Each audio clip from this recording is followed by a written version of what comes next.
Merry Christmas. Merry Christmas. It's an exciting time for our program.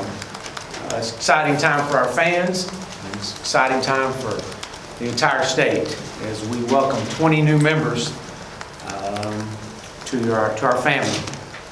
And we got a lot better today as a football team, as a program, and we addressed a lot of needs that needed to be addressed.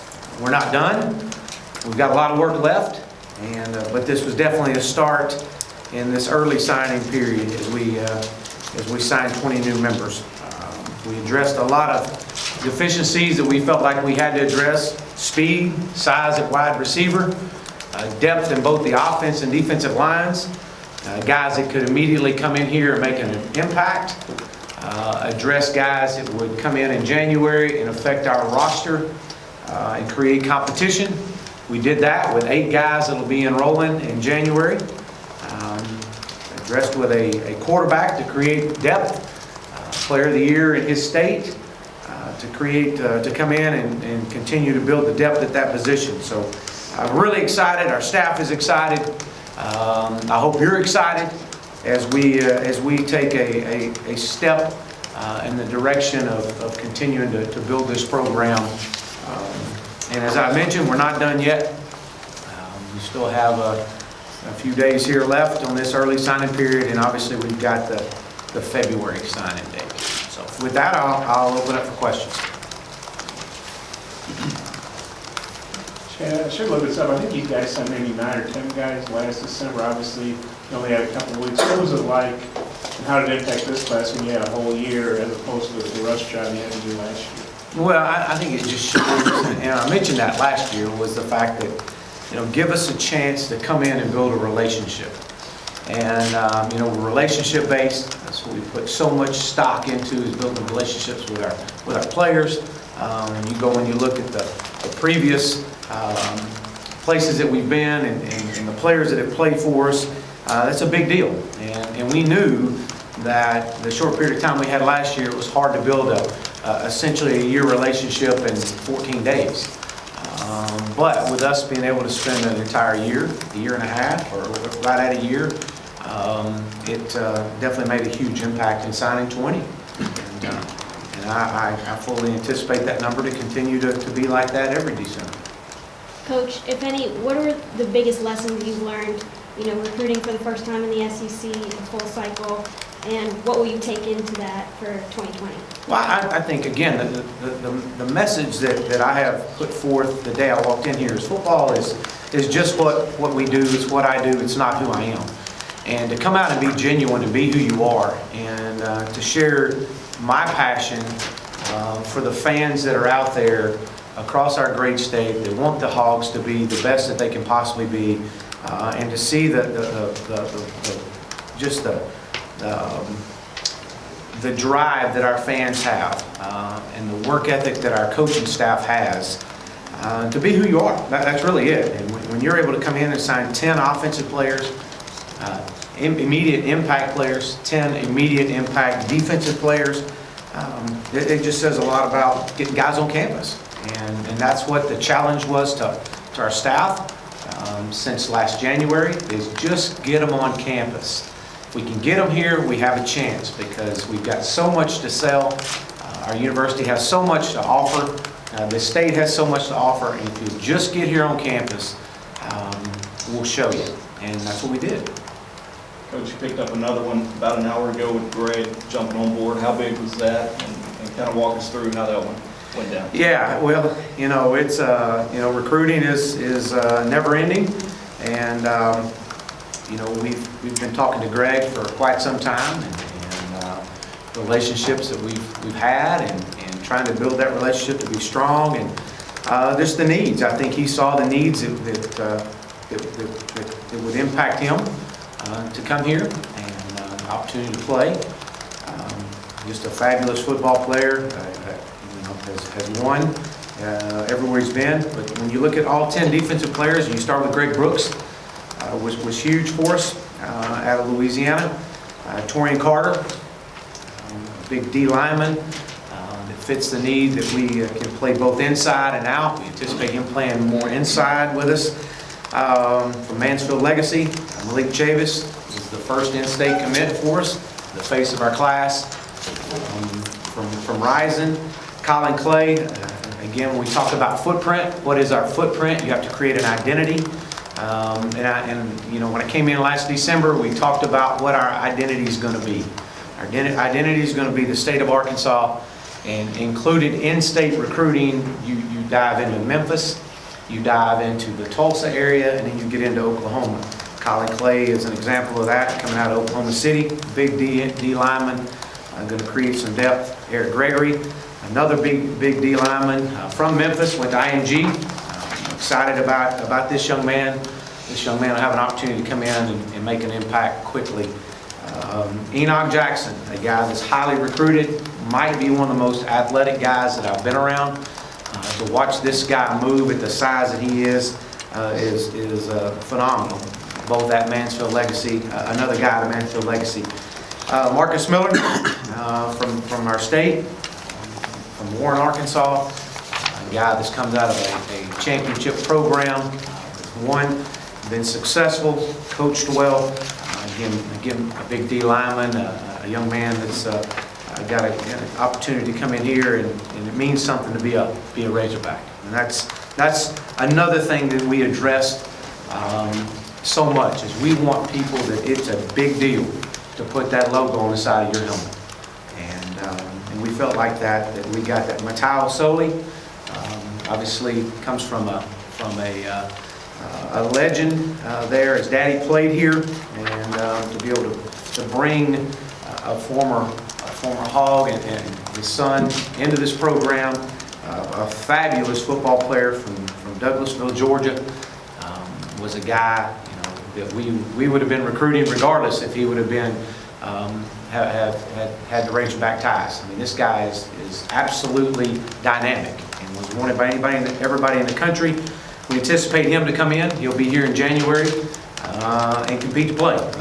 We're anticipating that. He is a very serious,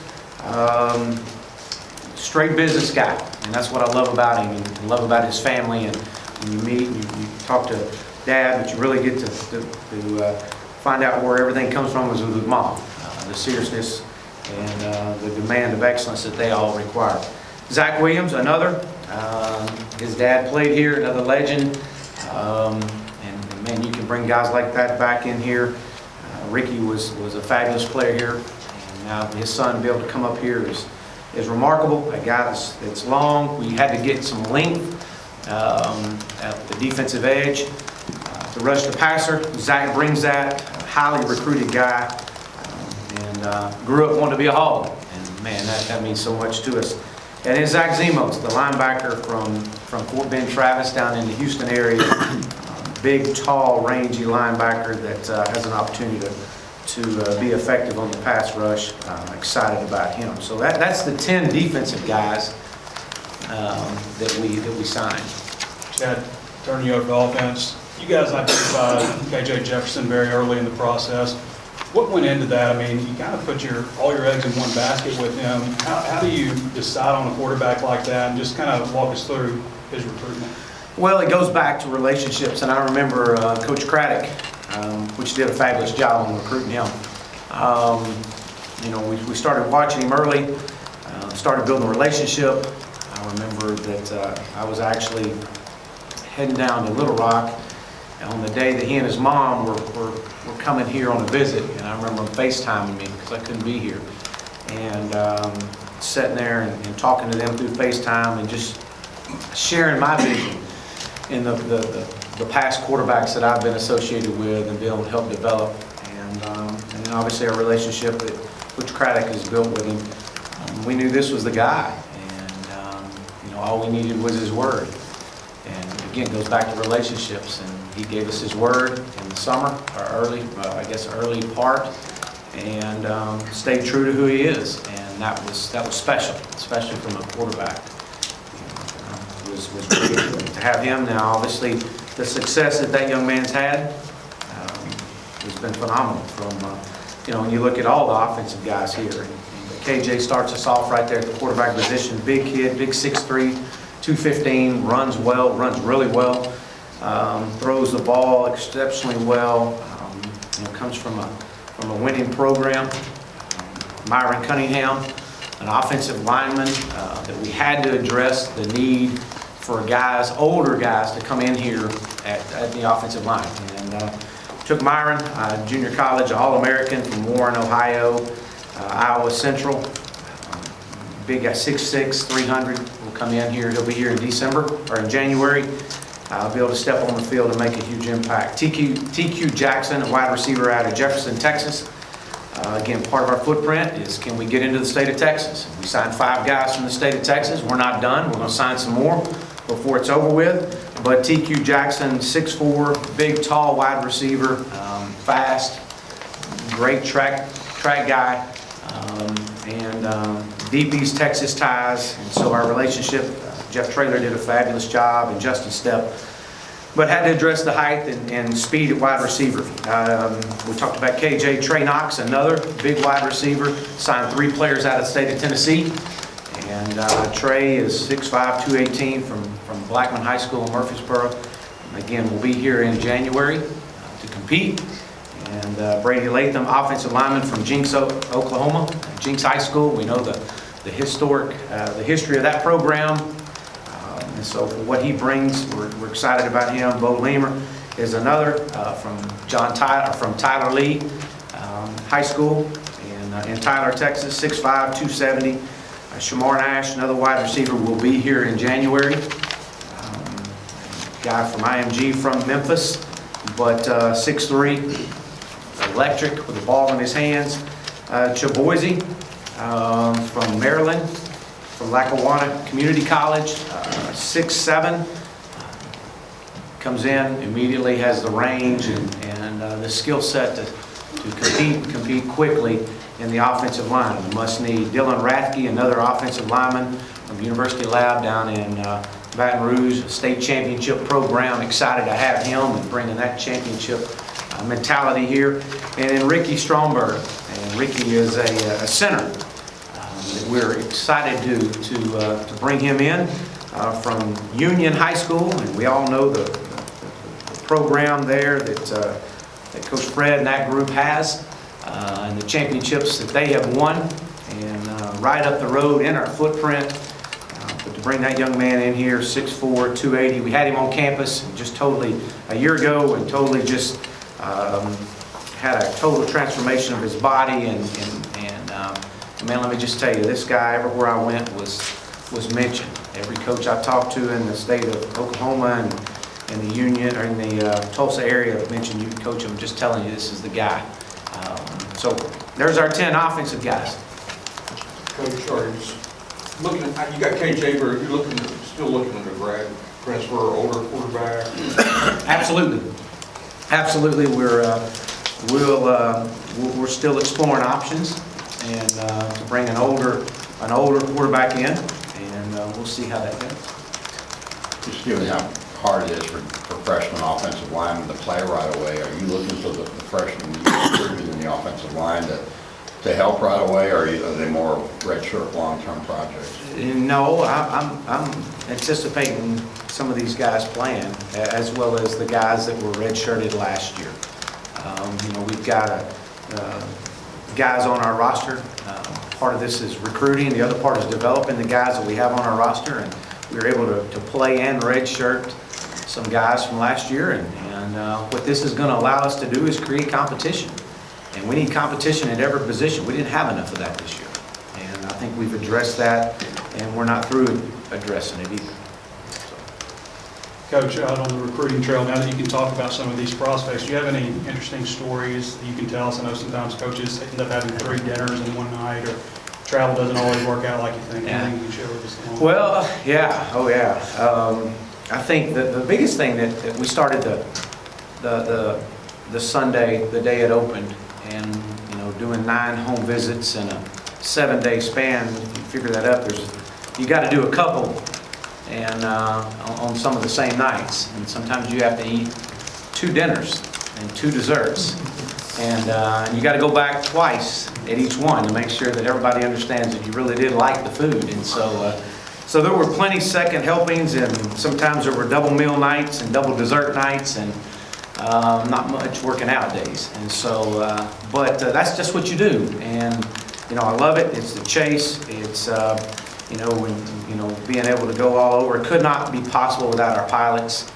I mean, these guys were I think they were ready to get to the dead period quicker than anybody, because they were all over. And so we've got some fabulous pilots that make it happen, and they figure out a way, and that says a lot about our university and the commitment that we have and our university has to being successful. So yeah, a lot of stories. We ate some really good food. Here's the one thing I would say. I'm down in New Orleans recruiting, and I'm off on a side street and stop in this little sandwich place, this po' boy place that I wanted to go to, that I'd heard, and I'm sitting in there, and I got two people that come up to me, and they asked about Arkansas Razorback football, and they were from the state of Arkansas, and they said, "Coach, I know you're down here recruiting.